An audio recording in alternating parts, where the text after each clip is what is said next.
Hi everyone, Sarah Rose here. Just welcome back to part 2 of Manifesting Made Simple.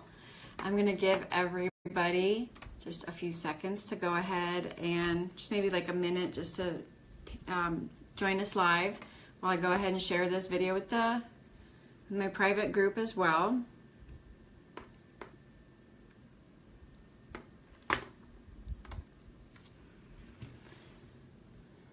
One second.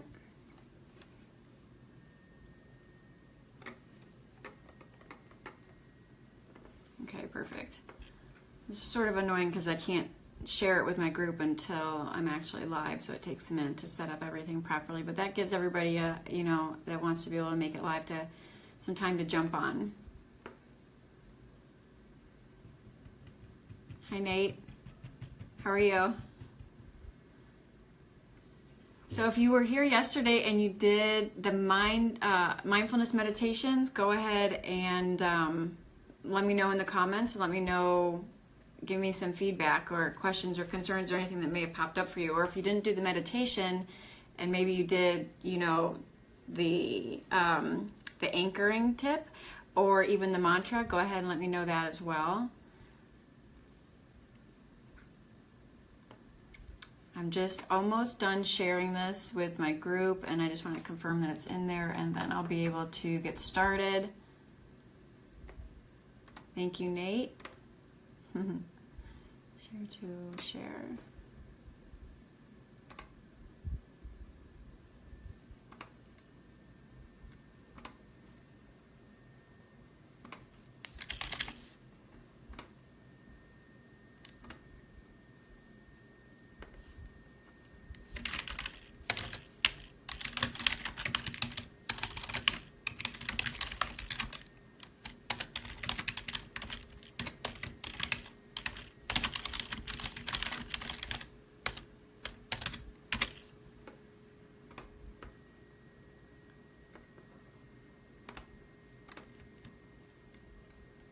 Okay, just gonna get started here in just a second.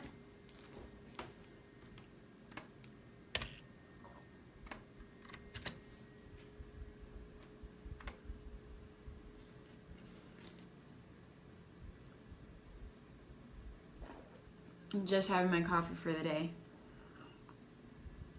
Have a little bit of a late start, so. Okay, perfect, so we're gonna get going. So Nate, did you do any mindfulness work yesterday? Let me know in the comments if you did. And then we're gonna get started here.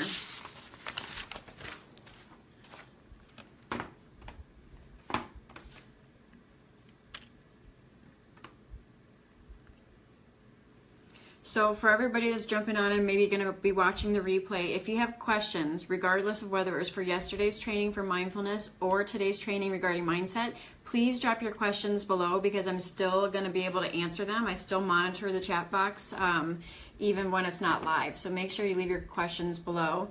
Hi Gabe. Okay, Gabe, you did do your mindfulness? What did you do exactly? Go ahead and let me know from yesterday. Did you do a meditation or did you do the external cue? Reminder, or go ahead and let me know in the comments.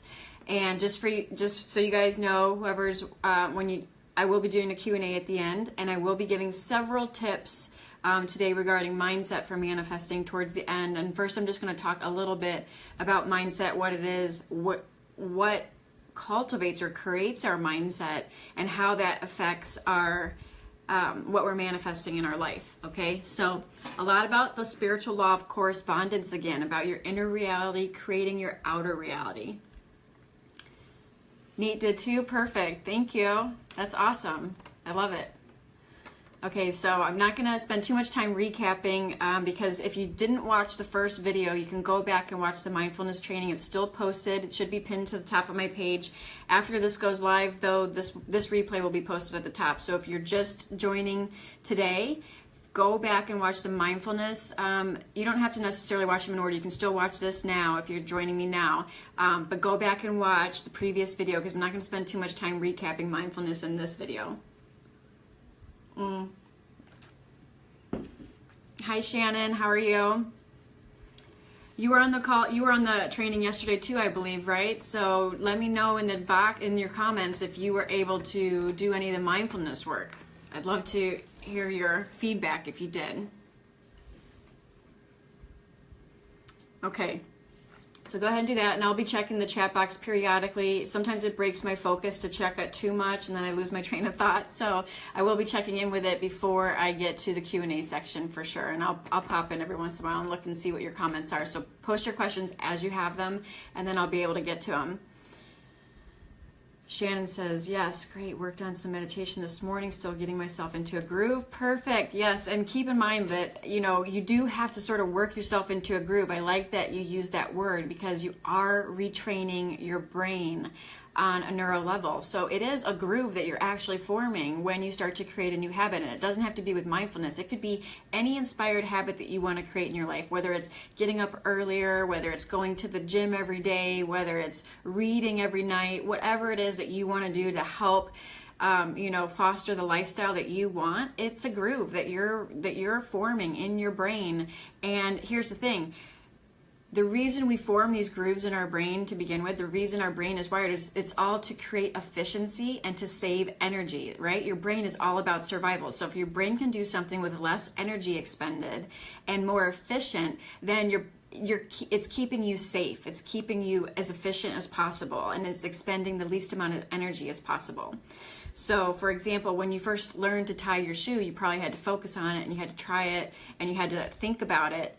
Once your brain got a hold of the fact that that was something that was going to be useful for you in the future, and that you started to do it over and over again, your brain was like, okay, let's create a pattern. Let's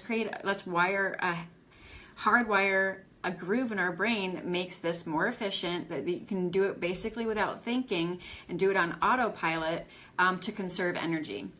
So if that makes any sense to you, that's sort of what you're doing when you're creating new habits. So at first, it's going to feel a little difficult, right? It's going to feel difficult because you just haven't done it enough yet, but it gets easier and easier and easier. So, and like a recap from yesterday, it takes about, all studies show, usually between, around 60 days or so of doing something habitually before it really starts to become a pattern and a habit for you and part of your lifestyle. So congrats on everyone working on some form or fashion of mindfulness yesterday. I'm very happy to see that. And perfect. So let's move forward with mindset. So, mindset, what is mindset? Let's start there. Mindset is basically your attitude or your inclination of how you're going to perceive things. It's sort of your disposition of how you're going to be acting in the world, how you're perceiving it, how you're going to be a part of the world, and how you fit into that. So it's your inclination of how you're perceiving things. Anytime something resonates with you, something's making sense to you, give me a thumbs up or hearts or something like that, or some comments, so I know whether or not you're resonating with the information, or if you need more clarity, then drop your question in the box below. And we're going to talk a little bit today, well, not a little bit, but a lot, about how that mindset that you cultivate, we're going to get to how you cultivate the mindset that you want, and then how that mindset then dictates what you're creating in your outside reality. So what creates your mindset? Does anybody want to take a guess at this? If you are here live, or if you're watching the replay, you can go ahead and post your comments below real quick and see. What do you think creates your mindset?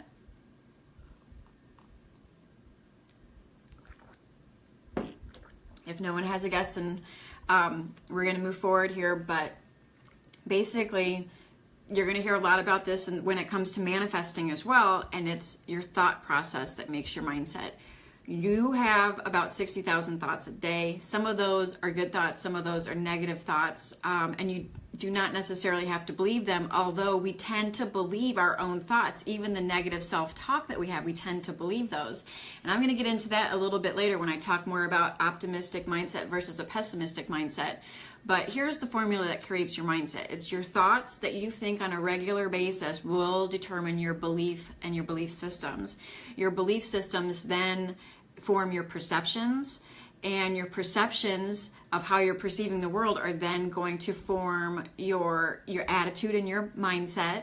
And from there, that mindset is going to dictate what you decide to take action on or not take action on. And then that's going to dictate what habits you take, right? And then what habits you take, that's going to dictate how your brain is wired.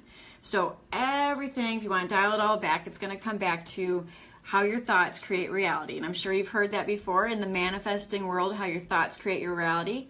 Well, they do on an energetic spiritual level, and we'll touch on that a lot tomorrow when we talk about specifically about manifesting, and a little bit today, but they do also on a neurological level. So if you can see that connection, you can see that your thoughts do create your reality. Thank you for the hearts, I love it.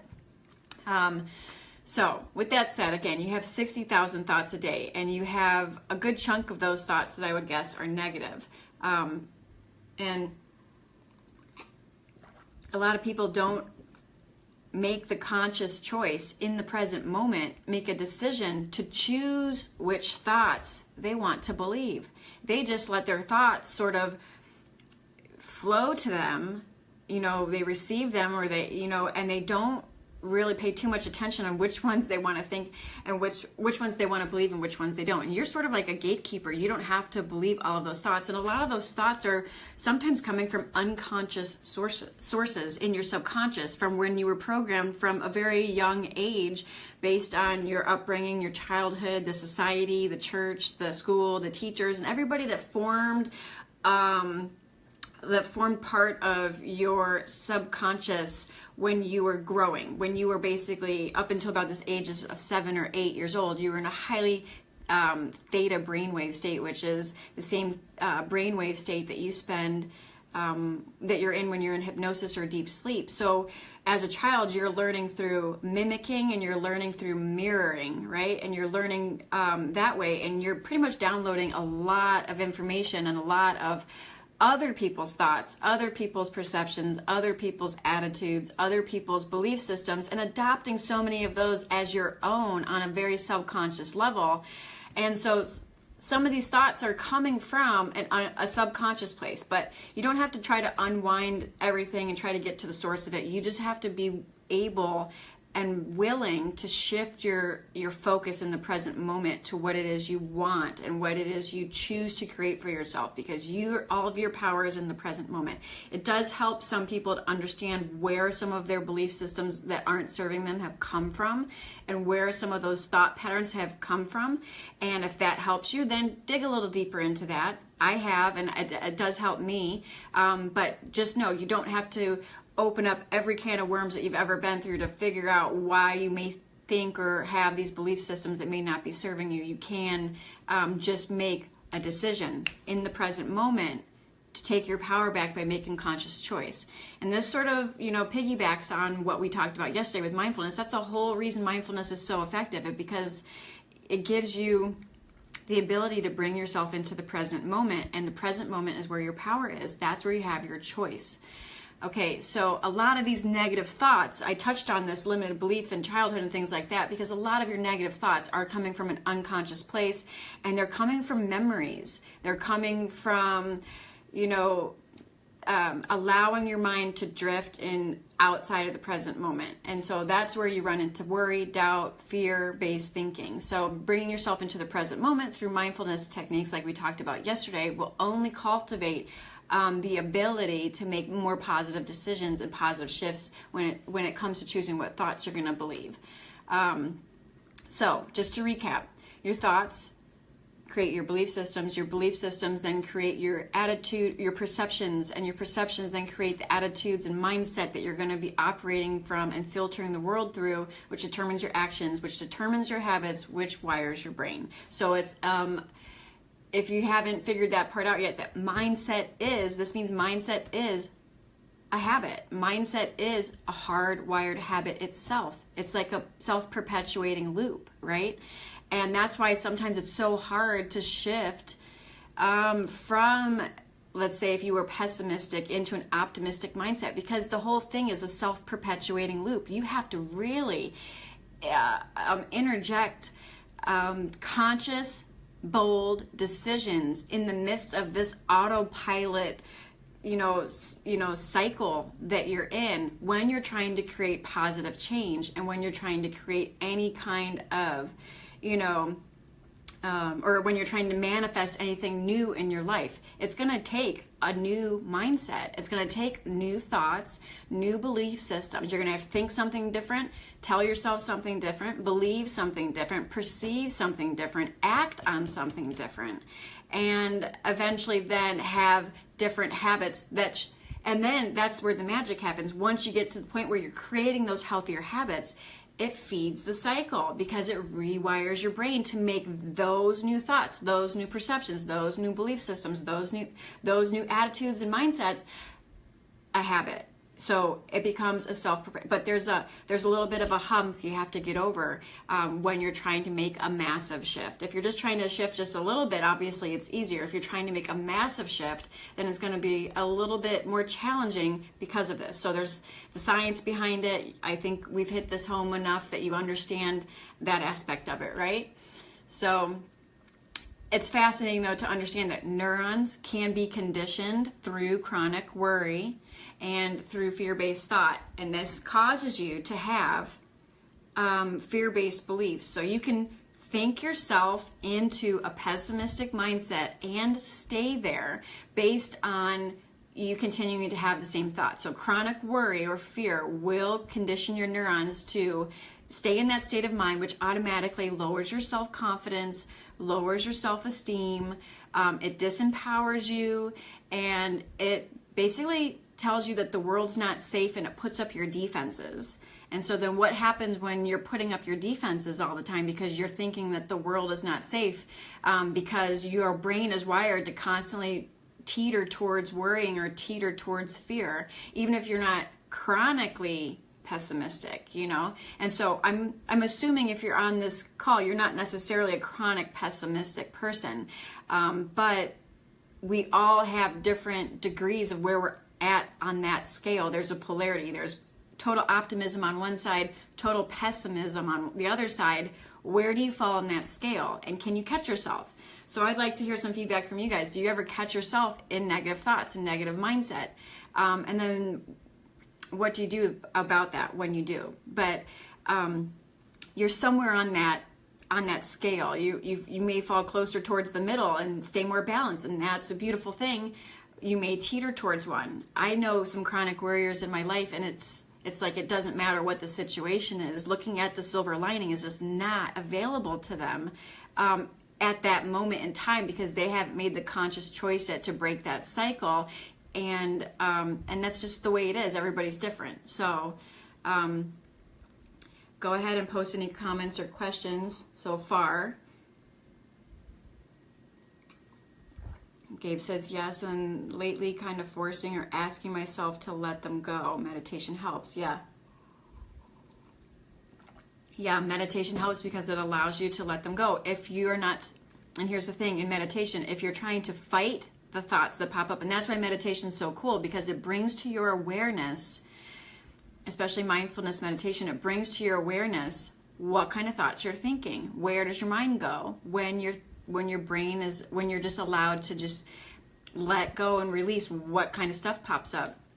But to help it release even easier, you want to stay conscious of it, not clinging to any of those thoughts and not trying to judge them or good or bad. In order to release them, you have to let the ego go, and the ego is going to want to judge them or try to put them in a box and make sense of them, or it could be anything. A thought could pop up about your grocery list that you have to go do after you're done meditating, or some work-related task, or it could be just a negative thought or a positive thought. So the whole goal in the mindfulness meditation is to allow the thoughts to come and release them very easily by not judging them, not engaging any kind of logical discourse with yourself, where you're in some kind of conversation in your head about whether or not a thought makes sense or not. So you just keep practicing letting them go and staying non-judgmental and just witnessing them. So it's really about cultivating the witness, and then that helps you release these thoughts. So, sorry, I'm playing with my chair. Okay, perfect. It's a little too high there. Okay, perfect. Thanks for your comment, Gabe. I love it. Yes, picture them in a bubble. That's what I do. I love it. That works for me. So if it works for you too, I'm happy to hear that. Okay. So when you're in the state of making fear-based decisions, you're not going to be able to create any new change in your life. And so this sort of poses a problem if you're trying to manifest something, right? Because manifesting means you're trying to create something new. Whether it's your life, your business, or your relationship, or whatever it is, if you allow yourself to stay in that mindset, then you will basically you will never be able to get into a place where you're accepting challenge, or you're accepting anything that's uncomfortable, or you're accepting any risk. So whether, on any level, if you're allowing your mindset to always bring you back to a place of worry, because that puts you in safety mode, and that puts you in survival mode as far as your brain's concerned, and your brain doesn't want to change anything at that point. Your brain wants to stay safe and cozy wherever it's at. And so it's very imperative that you focus in on the negative self-talk that you experience on a daily basis, because we all do it. It's normal. I mean, to some degree, it's probably normal, I would say. Normal meaning that most people do it. So to some degree. So you got to be able to check yourself, because then if you don't, you'll always be operating, a lot of times unconsciously, from safety survival mode as far as your brain's concerned, and you will not take action on things that are important to you for your growth and for your transformation, on whatever it is you're trying to transform or manifest in your life.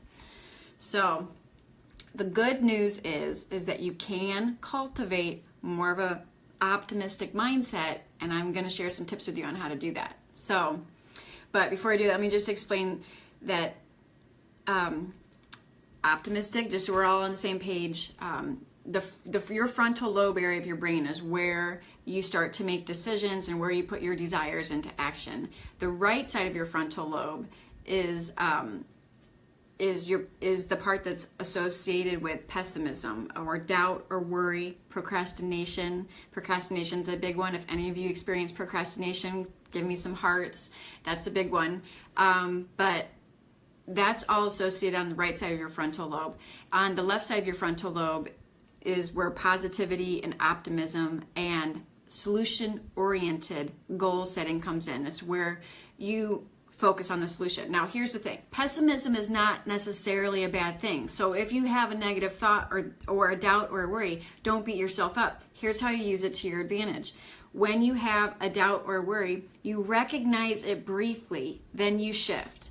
You shift towards the positive, solution-oriented part of your brain that allows you to focus on positivity and optimism. So you use your little doubt or worry that pops up as something to take notice of, and if it's irrational, you release it. If it's something that can serve you moving forward, then you acknowledge it, but then you shift it into solution-oriented. So maybe you know some people that once they encounter something negative or a doubt or worry, they want to dwell on it. They want to run it into the ground. They want to beat it to death, and it's so hard to listen to when you're not in that space, And so if you use it just as that tool to help you shift, it's all about shifting and making a choice. So don't overly criticize yourself if you have some doubts or worries pop up, because we're all going to do it. Or you start to sense when you're hesitating or procrastinating on something that's really good for you, then you just recognize that as an opportunity to shift and go forward, solution-oriented. And that's going to start to train your brain to do that automatically. So instead of dwelling on negative things, you'll be able to use them as like a light bulb that goes off and says, oh, here's something I should focus on, or something I should release based on what it is and based on if it's rational or not. And if it is and it serves a purpose where it could help you grow, then you immediately shift it into something that you can work with. And so that's just something I wanted to throw out there, that I don't want you to think that a pessimistic mindset doesn't serve you. It does. It's helping you to stay safe as far as your brain is concerned. It's keeping you in a state of caution.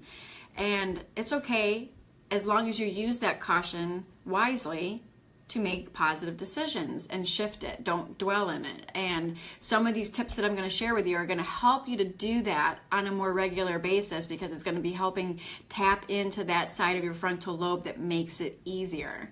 And obviously you can see how this is all going to parlay into manifesting, because if you're not focused on positive solutions, you're going to be, whatever you're focusing on, whatever you're feeling is what you're attracting, right? So it goes without saying that if you're not focused on the positive solutions and you're not focused on solution-oriented things in your life, then the universe is just going to keep sending you things that you're worried about, basically.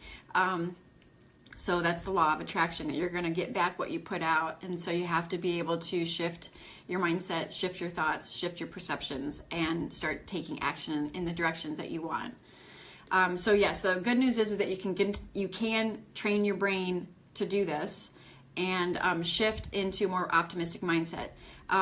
One of the ways I wanted to state that these two parts of your brain communicate is through your inner dialogue. So the pessimistic side of your brain and the optimistic. And again, you're not completely one or the other at any given point. You fall somewhere in the range, right? And so you got to decide for yourself where you're at on that scale.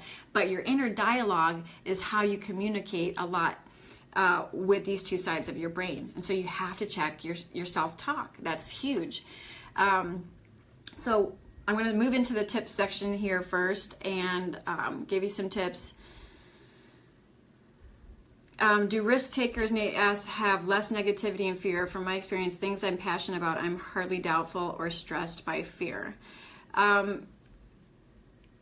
If you make a habit of moving through hesitancy or fear, so do risk takers have less negativity? And I would say risk takers, fear can still set in when you're taking a risk. There are, TED Talk speakers going on stage. They're still nervous and fearful before they take the stage, but they're working towards a life passion and a life purpose, and they step through that fear. So everybody has their own range of what they will allow as fear, and everybody has their own wired brain of where they're at in this process of being able to step through fear.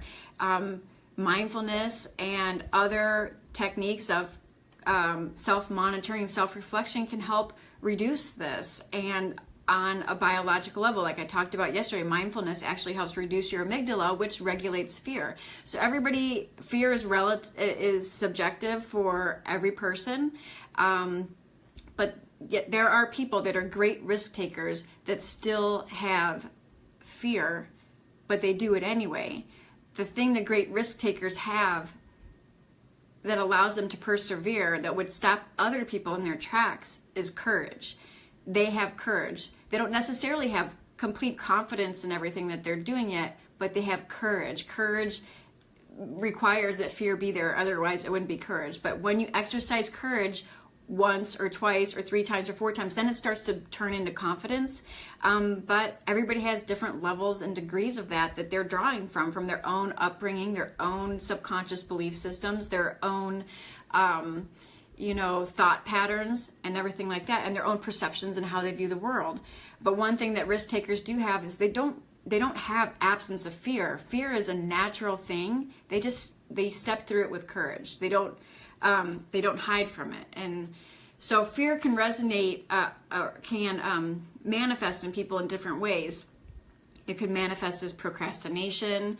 It could manifest as perfectionism, where you make your goals so high that you don't even actually meet them because you have this fear of not being good enough. So you set your goals so high that you're a perfectionist, and it actually stalls you from reaching a lot of your goals.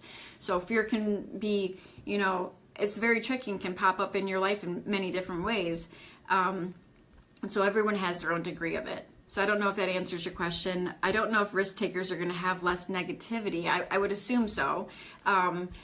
Because negativity, when you have negative thoughts, it's scientifically proven that it kills motivation. The motivation center in your brain, which is one of the most primal areas of your brain that is built around, your survival instinct, gets shut down with negativity and negative self-talk and fear and doubt and worry. So motivational levels will go way down if you have a lot of negativity, and I would assume big risk takers are not stepping up with very high motivation levels if they're full of negativity. They're usually hiding from what it is that they want to do, making a lot of excuses, making really good ego excuses of why it is that they can't do what they want to do, playing the victim role, whatever it may be.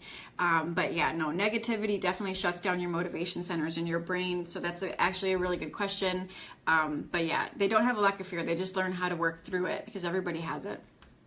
Okay, thanks for the question, guys.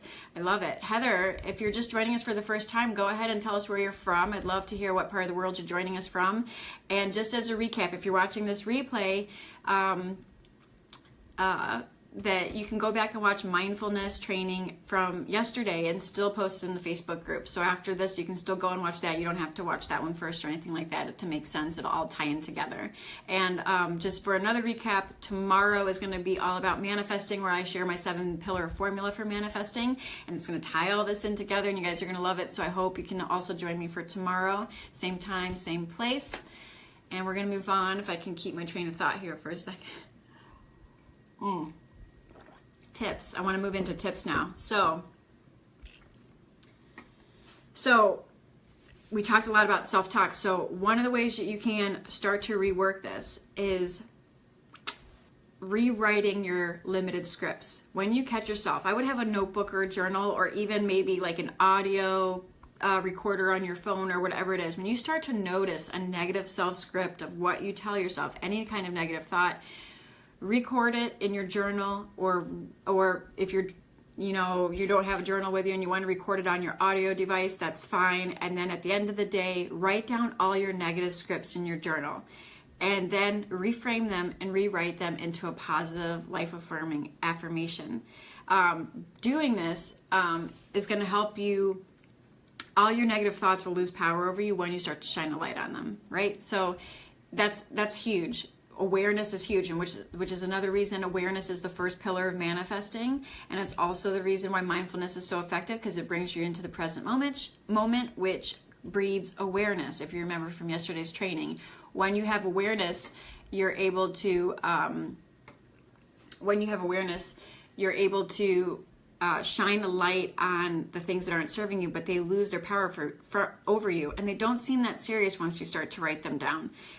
It sort of lessens the charge that you have around some of your negative thoughts. But just studies have shown that just by bringing awareness to your negative thought patterns, they lose their control over you and weakens them quite a bit. So that's one tip, is to rewrite your self-limiting scripts that you find running through your head. Okay, so that's tip one. The other tip is focusing on your accomplishments and celebrating your little wins. Your brain is wired to seek out the negatives much more than it is, and to dwell on the negatives much more than it is to dwell on the positives. And again, that's all about threat prevention, okay? It's all about survival. So you have to understand that that's how your brain is wired, and that's just what it's going to do for you, and it's serving you to some degree. So make a point to focus on your accomplishments and your small little wins. And I would journal those every single day. I have a journaling practice. It's one of the things that we do in the Habit Lab, which is that 12-week course I talked about yesterday, which you can still join if you want to. By sharing this video, you could actually win a free pass to it. But journaling is something that I would recommend everybody start doing. It gets things out of your head, makes them seem a lot less serious, shines light on some of the negative things that your negative self-talk, but it also allows you time to focus on what you're grateful for and focus on your accomplishments, your successes, and your little wins. So I would go write this out today. If this is something you want to do for homework tonight, like yesterday was mindfulness, can you write out everything that all of your successful accomplishments for the last 5, 10, 15, 20, 30 years, every little win that you have, everything that you're proud of that you've accomplished. Most people don't take time to pat themselves on the back like that, and they're always, worried about measuring up and being super successful compared to others and things like that. You really have to slow down and appreciate everything that you've already accomplished and where you're at right now and all of your successes, and that will help shift you into a positive mindset, especially if you do it on a regular basis, which I would recommend making that journaling exercise a regular basis. The other tip is to sort of just shift your perceptions into a larger perspective. And so we're going to go a little bit on fixed mindset versus growth mindset here. So a fixed mindset is someone that thinks that all of your traits and all of your qualities are fixed and they don't change. A growth mindset is someone that has a growth mindset is going to think that they can change the future and that everything's evolving.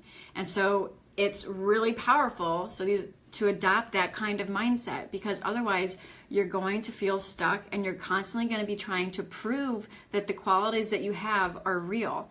And that is ego. So you really have to get out of that. Instead, put yourself into a mindset that you are creating your own reality, that everything is changing. You have the power to rewire your brain. You have the power to shift your patterns and shift your habits. And you're recreating yourself at every moment. So basically, you can see your life right now that everything that you're experiencing right now is an accumulation of everything that you've ever done, said, thought, believed, perceived, or acted on in the past. All of that summed up equals you right now. And so if you decide to change any one of those little things starting now, a year from now, 2 years from now, 10 years from now, you're going to be a product again of what it is you've been thinking, doing, saying, perceiving, believing, and acting on the last 10 years, the last 5 years, whatever it is. So at any single moment, you can recreate yourself. Your whole body is recreating itself at every moment. You are a continuous being. And so it's really a continuous being that's always in the process of becoming and always evolving. All of your cells are dying and renewing over and over and over again. You're growing new organs on a regular basis. You don't have the same liver now that you had 10 years ago. So your body is recreating and regenerating itself. And so you really have to adopt that growth mindset, that larger perspective mindset. And what that does is it allows you to ease up on yourself and not put so much pressure on being perfect, and not have so much pressure on trying to make certain things happen within a certain, it just takes the edge off and allows you to just understand that you're in a process and that you're constantly changing. That is going to shift you into more of a positive mindset as well. So you want to celebrate your wins and accomplishments. You want to look for the silver lining in things whenever possible. But you want to operate from a growth mindset, from a larger perspective mindset. That's going to take off a lot of pressure, especially for a lot of people that are, are workaholics or overachievers, or constantly doing more for others than they are for themselves, and not taking time for themselves. And a lot of that stems from negative belief systems about their own worthiness. So when you operate from a mindset that you don't have to be perfect because you're always in the process of changing and becoming, it takes all of that edge off and puts you more in a positive, optimistic mindset of one that is, I would say, one that is more a worthy mindset, because there's nothing that you're doing that's wrong or not right, because everything is changing, everything is growing, and anything that is not working out for you is just a learning experience, and that's key. So I touched on that briefly before, that if where pessimism is not necessarily, or doubt or worry or fear is not necessarily a negative, you shift that into a learning growth process, like a learning experience, an opportunity to recognize something and then shift into solution-oriented mindset. So that's another tip. If you're resonating with any of these tips, go ahead and let me know below which one you like the best so far, which one you might think you might want to work on maybe tonight if you're going to show up tomorrow, and give me some feedback.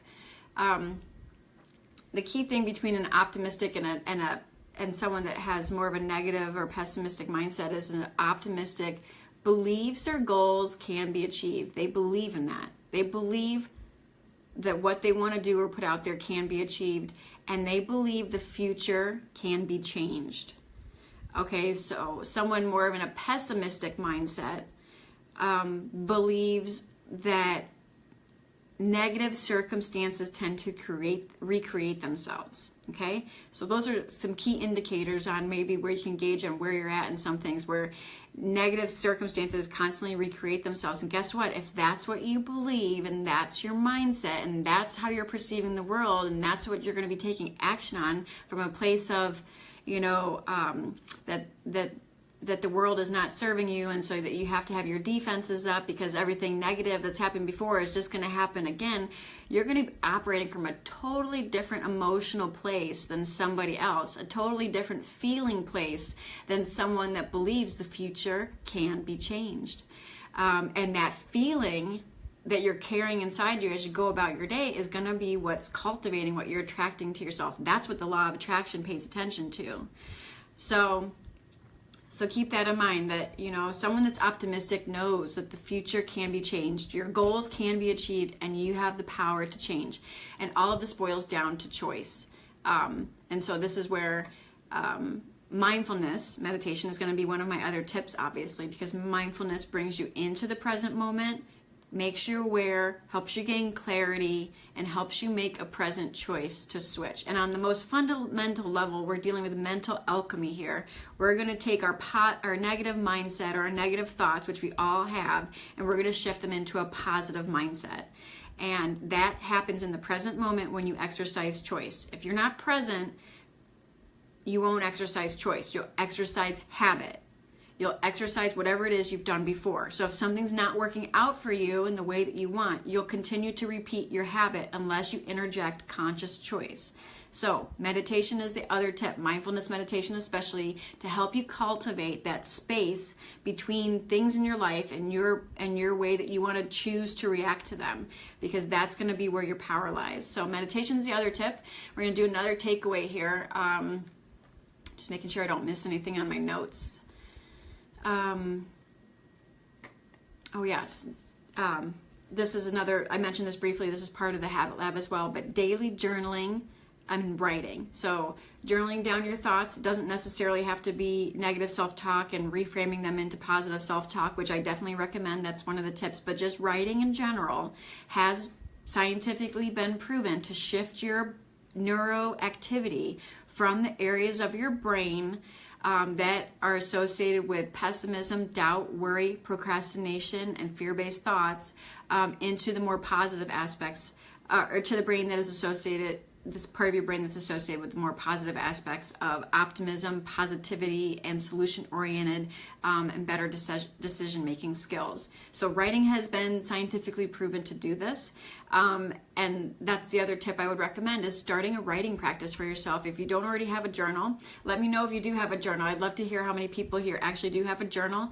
But if you don't have a journaling practice yet, I highly recommend that for these reasons. It's not just a scientifically proven, it also is very, it's a way to release energy. Writing gets it out of your head and out, and it's definitely a way for you to focus your energy and clear your thoughts. So try that. If some people before bed, they journal because it helps get all of their little worries and things that they would normally stay up thinking about out. It makes it seem less serious, and it lets them know that, hey, everything that I'm thinking about still or worrying about still can be dealt with in a timely fashion, and I'm just going to write it and get it out of my head. So journaling has so many different therapeutic benefits. We could probably do a whole nother class or free training on the powerful effects of writing and journaling, but that's definitely another day. But this is a tip also that I want to leave you with. And then the final one is curiosity. And the reason I say curiosity is because when you're curious about something, you're usually not fearful about it. And curiosity has actually been shown in studies as one of the number one qualities that helps your overall well-being. And so you have to shift your mindset when you start to experience any type of self-doubt or negative self-talk or anything with the concept of being curious about it. So replace your fear with curiosity, and you'll just see that takes the edge off, and you say, oh, well, what is it about this? You start questioning it, and you just become curious about the process of whatever it is that's popping up into your head that may be making you a little worried or maybe seems a little negative or something like that. Instead of believing it and instead of fighting it, because what you fight, what you resist just gets stronger. So you can't resist your negative thoughts. And that's the other thing about mindfulness meditation. That's why you want to release them and let them go. What you resist persists. And so you just have to think about it as like a muscle. Like when you're building muscles in the gym and you're resisting weight and you're making weight and you're making a muscle because you're resisting weight, your muscle's getting bigger. You got to think of it that same way. Anything that you resist in your life is going to get stronger. So you can't resist your negative thoughts. You want to just be able to perceive them and shift them. So if you can either shift them into a positive reframing statement, or you can approach it from a place of curiosity and sort of just playfulness, curiosity and playfulness, and sort of ask yourself what it is about this, you know, and just dive in with curiosity, and that will release the edge and take some of the fear or self-doubt away from a lot of the negative thoughts that we're thinking. Thank you, Christina, for the comments. I love it. Let me know where you guys are at too. I'm curious to see what part of the world you're from. Thank you for joining in. I just talked a lot. It's almost, I think I've been meaning to keep these under a half an hour, and it's been almost about 55 minutes each. So it's amazing. Like I can just talk forever, and I talk pretty fast too. So I think I got a lot in. But if you guys have any questions, go ahead and leave them below, because that's, we're going to wrap up here soon, and then hopefully you'll be able to join me tomorrow when I sort of tie all this in the manifesting process and leave you with 7-pillar formula that you can start using to really test the universe, test your manifestation abilities, and actually start utilizing this. And hopefully taking some of the tips that you've learned from the mindfulness training from yesterday, which, by the way, if you're just joining me, you can go back and watch. It's still on my Facebook page. I'm not taking it down anytime soon, so you can go watch the mindfulness training and watch today's training, and then stay tuned for tomorrow's training, because it's all going to tie together. But tomorrow, I'm going to leave you with a 7-pillar formula that you can start to implement with some really cool techniques and some concepts that I really want you to pay attention to, because they work. And when you work this process, you will see results, and you can apply it to anything. So whether you're trying to, you know, manifest things in your relationships or your finances or your business or whatever it is, your health, you'll be able to implement these techniques in manifesting what it is you truly want. So I hope you guys had some good takeaways from here. And feel free to watch the replay if you want to come back and get some of those tips again on what you could do. And if you are planning on joining me tomorrow, I'd love to hear which tip you resonated with the most and which one you tried to cultivate today, because I'd love your feedback tomorrow on it. Just like I had a lot of people show up today that were present yesterday and did a lot of the mindfulness work, which I was really happy to hear. So yeah, I would love for that to happen again tomorrow if you can. And don't forget that if you do share this video, you will be entered in to win. I'm going to be giving away 3 passes to the Habit Lab, which is a full 3-month program where you build a daily mindfulness routine, self-journaling routine, working on mindset, and also working on removing a lot of the limited belief systems and self-sabotage that pops up anytime you start a new program or create any change, which usually will pop up somewhere between 2 and 4 weeks. You'll start to hit a wall where your ego will start to really throw up some blocks for you. So it also helps you work through the blocks that you'll hit when you're trying to create these new routines and rewire your brain. So if that has any interest to you, let me know. I can always post the link to the Habit Lab in the comments, and then you can review what that program is. But by sharing this video, you can actually win a free pass to it, which is a $695 value. So hopefully this video finds you well. I'm just going to check and see, make sure there's no questions. Gabe says, I got a journal and need to buy another one. It's getting full. I never thought I would journal in my life. That's amazing. So you actually are really liking it. That's awesome. For me, I had to struggle when I first started journaling, maybe over 5 years ago, and it wasn't always, and then I would fall out of it a little bit, but it gets right back. It's like riding a bike. Once you get back on, it's so easy, and then it becomes addicting, because it is something that you realize is such a nice tool for you to use to help balance you out and to, just get you into healthier, lifestyle habits. So I love it now. If I don't journal, I feel like I'm totally missing out, and I have to get to it.